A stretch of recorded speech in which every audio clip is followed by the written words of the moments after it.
Assalamualaikum warahmatullahi wabarakatuh. Bapak Ibu, kembali lagi saya Haji Kuswanto, staf seksi pendidikan madrasah kantor Kementerian Agama Kabupaten Banyumas. Ya, kali ini saya tayang perdana untuk tanya jawab bos ya. Dan rencananya insya Allah saya akan hadir setiap hari untuk tayang tanya jawab bos secara offline melalui chat WA kepada kami di 081225244460.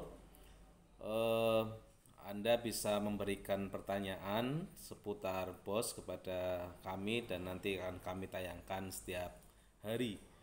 Pada tayang perdananya jam 10 sampai dengan 10.15 di channel YouTube Aji Kuswanto.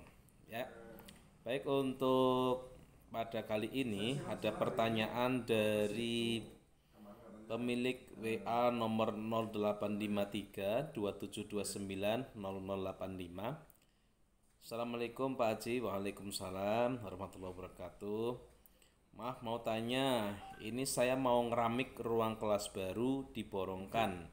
Pajaknya berapa persen? Oke ya. Jadi ngeramik ruang kelas baru. Nah, ini adalah ada dua hal yang saya catat di sini.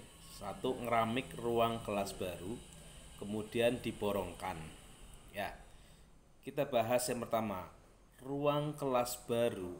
Bangun ruang kelas baru itu salah satu yang dilarang dalam penggunaan dana BOS. Jadi panjenengan membangun ruang kelas baru utuh itu tidak bisa dibiayai dari BOS.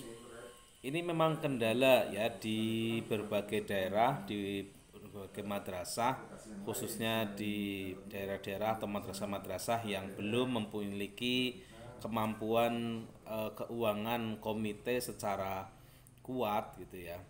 Jadi mungkin bangun hanya kelasnya saja tapi keramiknya belum, atau mungkin ngecatnya juga belum gitu ya.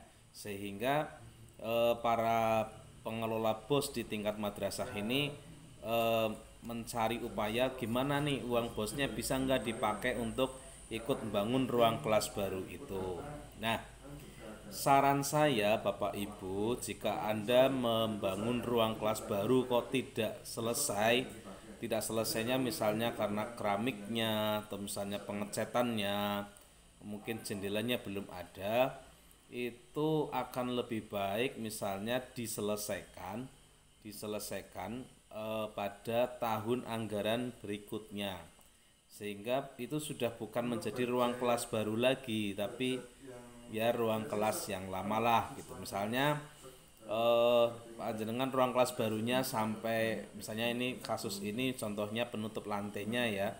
Penutup lantainya mungkin plester saja misalnya ya.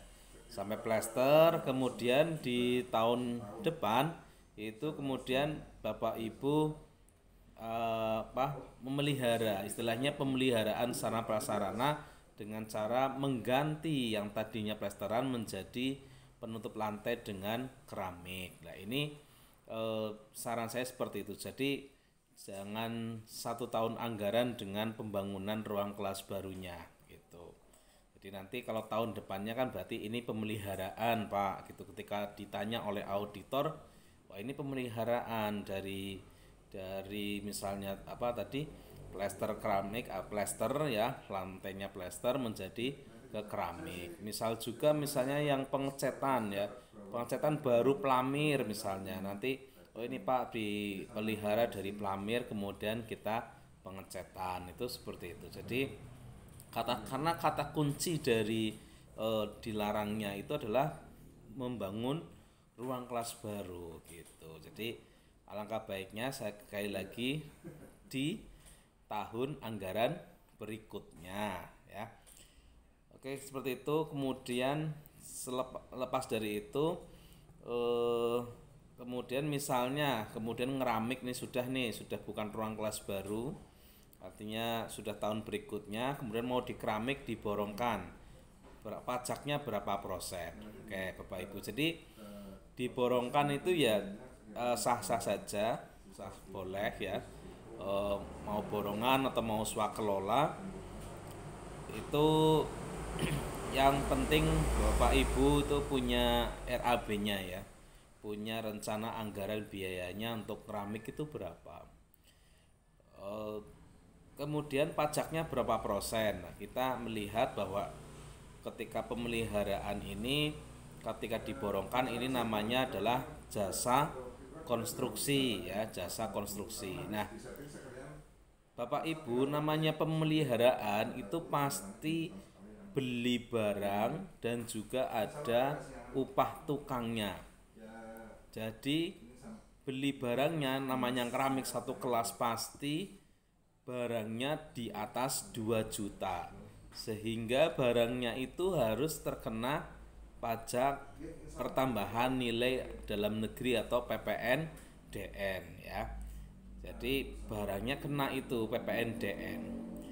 Nah, kemudian upah tukangnya itu terkena pajak penghasilan ya. Sehingga kalau diborongkan, ketika diborongkan maka terkena pajaknya adalah PPN dalam negeri itu 10% ya, tentunya dari DPP atau dasar pengenaan pajak, yaitu 100 per 110 kali harga borongannya berapa kali 10%. Kemudian PPh pasal 23-nya juga dari DPP 2% ya.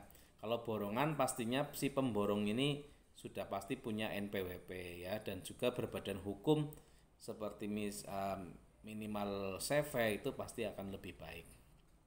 Jadi sekali lagi, ketika ngeramik ruang kelas, ini jadi ngeramiknya ruang kelas, bukan ngeramik ruang kelas baru, tapi mengeramik ruang kelas ya. Ruang kelas, pemborongan, pajaknya PPN dan PPh pasal 23. PPN-nya 100 per 110 kali harga borongan kali 10%. PPh pasal 23-nya 100 per 110 kali harga borongan kali 2%. Itu. Kemudian bagaimana kalau di swakelola pemeliharaannya? Sama ya. Ketika swakelola ini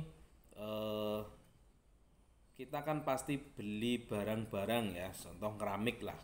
Keramik kan beli keramik, beli semen ya, ada juga beli barang-barang yang lain, itu belinya pasti di toko gitu ya, di toko yang sama. Maka itu kita ngomong sama tokonya, Bu, saya mau beli barang keramik tapi ini pakai uang bos, uang negara ya, sehingga memang harus dikeluarkan pajaknya. Dilihat dulu harganya sudah sama pajak atau belum gitu ya. Ketika belum dengan pajak ya nggak apa-apa, ditambahkan dengan pajaknya, dihitung 10%, ditambahi 10% hingga nanti kita ambil pajaknya 10% itu.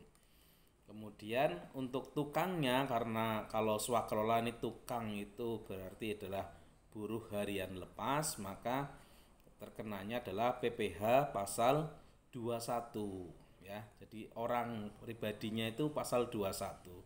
Nah, pasal 21 itu untuk buruh harian lepas jika perharinya kurang dari 450.000 upahnya, maka tidak terkena PPh pasal 21. Dan ini kan ya jarang sekali lah, misalnya tukang itu ya di daerah kita saja di Banyumas itu kan paling besar 95.000 gitu ya, 95.000. Itu untuk yang swakelola. Jadi beda antara borongan dan swakelola. Kalau borongan karena memang penyedianya sudah harus punya NPWP dan sebagainya, jadi terkena pajaknya.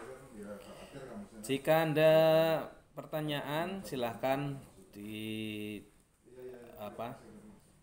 ditulis di kolom komentar untuk lebih memahami tentang permasalahan ini. Terima kasih. Sekian, wassalamualaikum warahmatullahi wabarakatuh.